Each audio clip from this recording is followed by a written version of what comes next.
बरसात का मौसम था। आसमान में काले बादल छाए हुए थे। सौरभ अपने पिता के साथ गांव चंद्रपुर आया था। सौरभ शहर में पला बढ़ा था।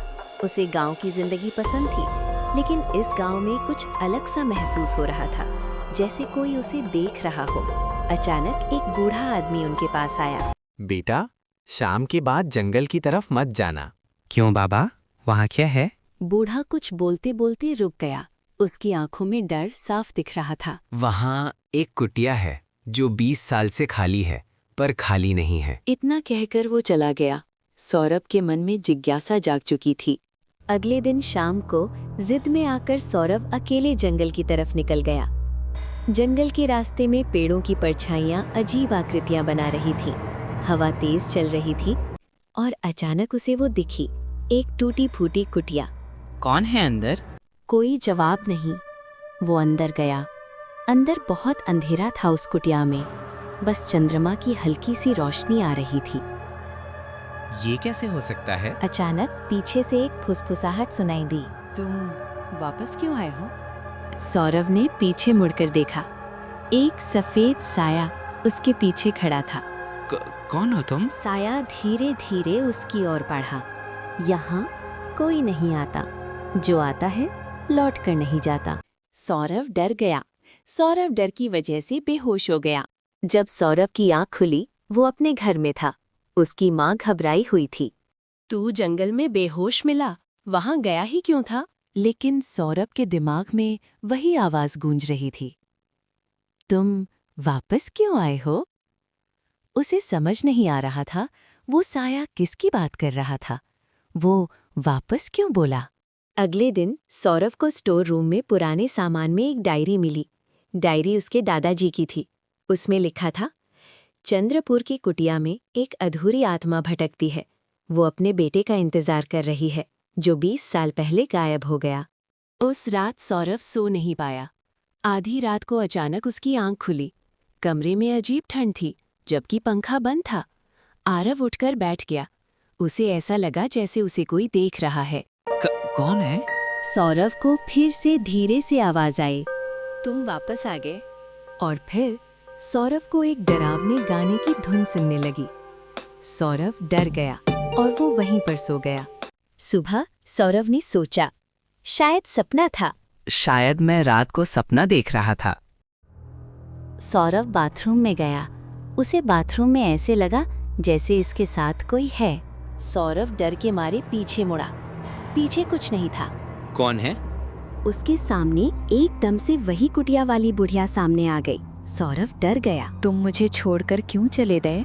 सौरभ अब समझ चुका था, वो साया उसे छोड़ने वाला नहीं है। उसने गांव के उसी बूढ़े आदमी को ढूंढा। बाबा, मुझे सब सच बताइए। ठीक है बेटा, मैं तुमको सब कुछ बताता हूँ। 20 साल पहले उस कुटिया में एक औरत रहती थी। उसका बेटा अचानक गायब हो गया। वो पागल हो गई और एक रात वो चुप हो गया। क्या हुआ उस रात? उसने खुद को खत्म कर लिया, लेकिन उसकी आखिरी चीख आज भी जंगल में गूंजती है। उस रात ठीक 3 बजे सौरभ को ऐसे लगा जैसे बाहर कोई है। सौरभ ने बाहर जाकर देखा। बेटा, मैं आ गई हूँ। वो आवाज उसकी माँ की थी, लेकिन उसकी माँ उसके पास ही सो रही थी। सौरभ का दिल जोर से धड़कने लगा।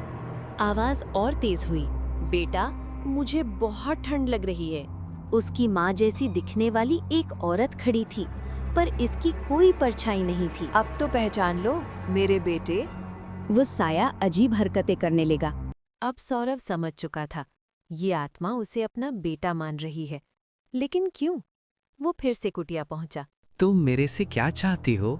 तुमने वादा किया था, कभी मुझे छोड़कर नहीं जाओगे। मैं तुम्हारा बेटा नहीं हूँ। वो औरत का साया उसके सामने प्रकट हुई। उसकी आंखों से आंसू आ रहे थे और बोली, झूठ मत बोलो, तुम्हारी आत्मा वही है। तुम वापस आए हो। अगर तुम मेरे बेटे नहीं हो तो तुम्हारी जान जाएगी आज। वो बूढ़ी औरत का साया सौरभ की ओर बढ़ने लगा। मुझे छोड़ दो, मैं तुम्हारा बेटा नहीं हूँ। झूठ? तुमने मुझे छोड़ दिया था, इस बार नहीं जाने दूंगी। अचानक सौरभ को दादाजी की डायरी याद आई। उसमें एक लाइन लिखी थी, अगर आत्मा को शांति देनी हो तो उसे उसका सच दिखाओ। मैं तुम्हारा बेटा नहीं हूँ। तुम्हारा बेटा 20 साल पहले गायब हो गया था। वो तुम्हें छोड़कर नहीं गया था। जिस दिन तुम्हारा बेटा गायब हुआ था, मेरा उसी दिन जन्म हुआ था, तो मैं तुम्हारा बेटा नहीं हूँ। उस बुढ़िया की आंखों से आंसू बहने लगे। नहीं, वो वापस आएगा। उसने वादा किया था। अचानक पूरा कमरा अंधेरे में डूब गया। अंधेरे में सिर्फ उसकी आवाज गूंज रही थी, मुझे अकेला मत छोड़ो। सौरभ का दिल कांप रहा था, लेकिन उसने हिम्मत नहीं छोड़ी। उसे डायरी की एक और बात याद आई, जिस जगह से बंधन शुरू हुआ वहीं से खत्म होगा। कुटिया के बीचों बीच एक पुराना टूटा हुआ सोफा पड़ा था।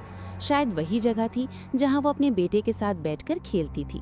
सौरभ उस सोफे के पास गया।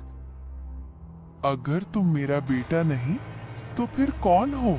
मैं वो नहीं हूँ जिसे तुम ढूंढ रही हो, लेकिन मैं तुम्हें इस दर्द से आज़ाद कर सकता हूँ।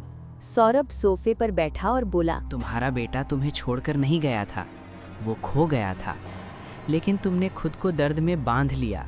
कुटिया में अचानक पुराने समय की झलक दिखाई देने लगी।